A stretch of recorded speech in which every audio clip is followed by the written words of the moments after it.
Hey guys, Wheezy here, back with another review. Today we're going to be doing the full review on the Lamzu Thorn. We're going to be getting into the good and the bad and seeing if it's the best pickup for you. So let's get into it. And the 16 ounce pop, it's $200 cup. She gon' send me love back. What expected from a slut? This codeine gave me a gut, and Big Gazi got me up. Freeway through a stepping stone. First, let's just get into the basic specs of the mouse. It does come in at 52 grams. It does have a 3395 center, so it goes up to 26,000 DPI. It does have optical switches, normal optical switches. The switches do feel really good. There's no pre-travel or post-travel, as we can tell. Hardly, if any. Does feel really good. The battery life on this is really good, especially with 4K. Most 4K mouses die pretty fast. I got a good like 8 to 10 hours straight of 4K playing with it consistently. So it does die somewhat fast, but still lasts very long compared to other mouses. So if you are planning on to like play with this mouse at 4K only, do be expecting to charge the mouse every night. But if you are planning on to use the 2K or the 1K hertz on this mouse, you could literally leave the mouse without charging for almost a week and a half. When I was running it on 2K for a whole week, I didn't need to charge it at all, like not once. But when I was doing it on 4K, like I said, I did have to charge it at the end of the day once I was done gaming after like a good 10 hours, 8 hour sesh of just 4K only. So that is one thing with it. That it's just at the same time it's 4K. What do you expect? The battery life is gonna die very fast. So now let's get into the quick issues I had with this. When I first downloaded the software and it told me to update my mouse and my dongle, because I did get a 4K dongle for it. It does not come with the 4K dongle when you buy the mouse. It just comes with the 1.5 dongle. So I did use a 4K dongle, and when I first downloaded the software and tried to get everything paired, my mouse did not want to pair to my dongle anymore. It first did, then when it updated, it completely lost connection for a while. So I had to DM Lamzu to get some support for them. They did end up DMing me back and giving me some troubleshoot solutions to how to fix it, and those solutions did fix it. So I do appreciate Lamzu responding and helping me out with that. But on that case, besides that, it shouldn't really be doing that. I shouldn't have to like be kind of worried like, whoa, did I just break my whole mouse trying to update it? Because my mouse didn't want to connect to the dongle at all. But if I did connect it with the wire, it obviously would work because it's becomes a wired mouse. But it shouldn't really be doing that at all. Like downloading the software is very simple. It's nothing complicated. It's I just had an issue with that. Besides that, I had no other issue just besides connecting it and the dongle losing its pair to the mouse. So that's about it. So I don't have any other negative comments on it. It's just a pairing situation, which shouldn't have happened, but it happened. But let's get into the coding about this mouse. The coding on this mouse is really nice. I did see a lot of other reviewers saying the white mouse with this coding is worse compared to the black, but I don't see why they were saying that. This might be because I have a later model and a lot of them had like the first batch or a pre-release batch. So that could just be an issue for them back then. But now, because I got this mouse about 3.5 weeks ago, so it's more of on the later side of the batches. So I don't see an issue. It feels really good in hand. There's like no slip at all, like when my hands get sweaty. You guys might also be saying, oh, it's because you have grips. I put grips on every single mouse, as you guys can tell from there and there. I always put grips. But like even playing without the grips for like the first 2 days without them, I didn't have an issue like when my hands get sweaty, like I needed to continue to wipe my hands and stuff like that. The coating felt really good. It stayed consistent. It doesn't get dirty, as you guys can tell. I've been using it every day. It doesn't get dirty. There's no issue with it at all. It's really nice. It stays. It doesn't pick up fingerprints because it's white, obviously, compared to the black. So that's one good thing about it. And it just feels really good in hand. Like it just fits perfectly in my hand, as you guys can tell. It just fits perfectly. Like this mouse was damn near made for my hand. So like I have no negative comment on the coding or like the shape of this mouse because I do have other two ergonomic mouses. I do have the Zowie EC2 wireless. I do have the Death Adder V3 wired edition, the 8K version of it. So I do have those. You guys will see side by sides on the screen now of all those mouses. Compared to those other three mouses, Lamzu really does have the best mouse for the buck, especially if you're somewhat on a budget. Yes, the Razer Death Adder V3 wired edition is $70, and the Lamzu is $109 with tax and everything. So yeah, there's that. But for like what you're getting out of the mouse, you're getting a quality box. The packaging is amazing. You're getting an amazing dust bag, even though that has nothing to do with the mouse.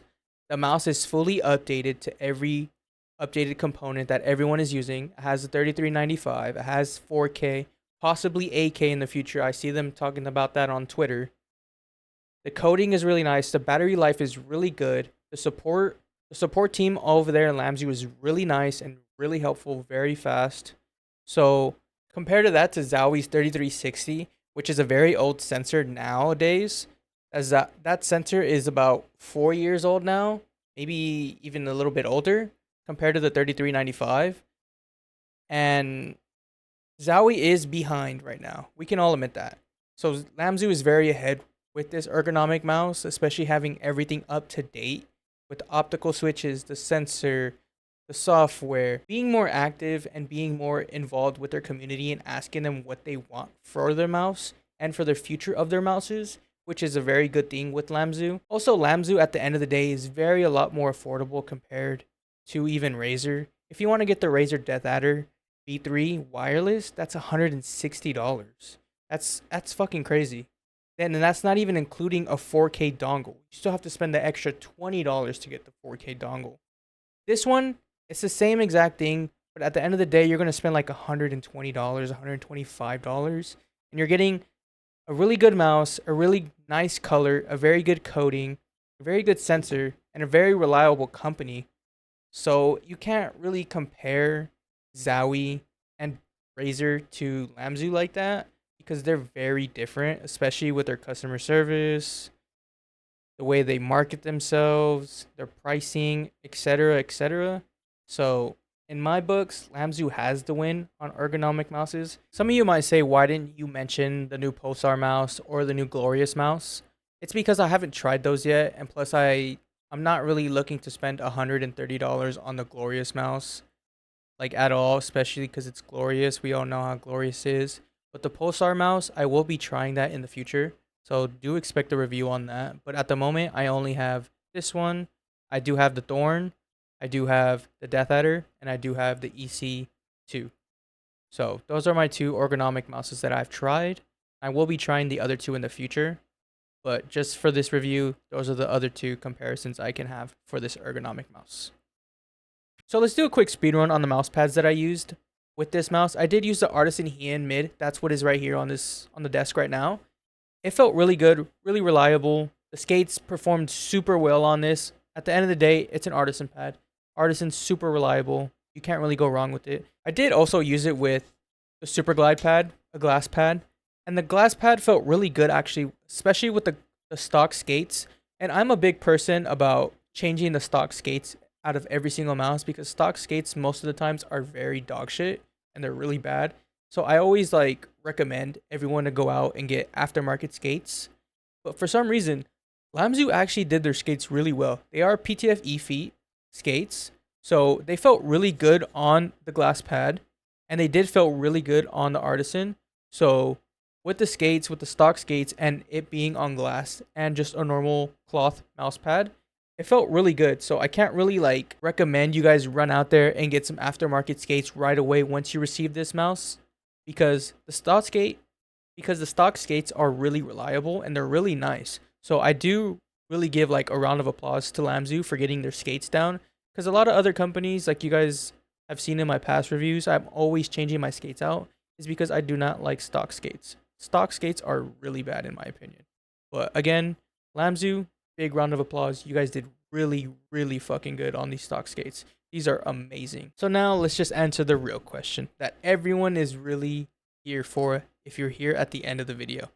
Does this mouse, the Lamzu Thorn, deserve the Ichigo certification?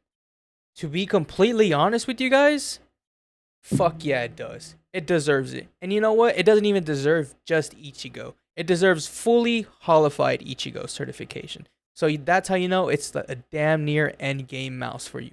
Especially if you love ergonomic mouses and that's like your go-to. yes, give this mouse a try. You will absolutely love it. And if you don't, it just might not be for you because of the size. It might be too big for you. It might be too small for you.